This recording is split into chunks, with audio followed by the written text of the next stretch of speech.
यस्तो टोकरी कसरी तयार पार्ने?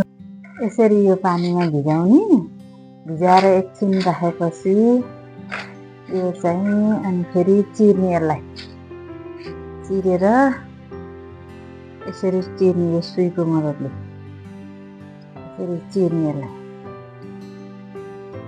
अनि यसरी चिरेपछि यो चाहिँ चिरेको है, यो चाहिँ चिरेको।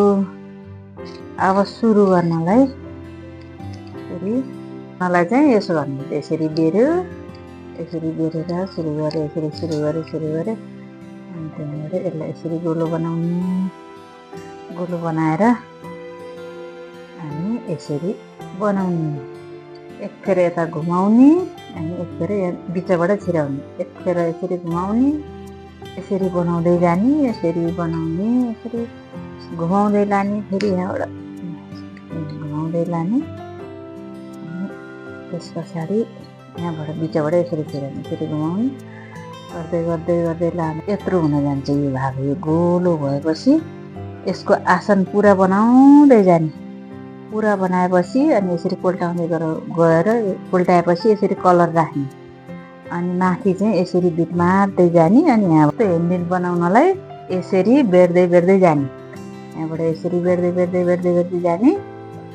अनि यसलाई 3 बित्ता पुर्याउने, 3 बित्ता पुर्याएपछि ल अब एकापट्टिको चाहिँ यो पुग्यो, यसलाई चाहिँ यसरी गरिदिनु, यसरी यहाँ टुङ्ग्याउनुपर्छ होइन। यसलाई चाहिँ यसो गरेपछि यहाँबाट बुन्दै गएर अर्को निकाल्ने होइन, यसरी बुन्दै जाने अनि बुन्दै गएर अर्को बनाउने।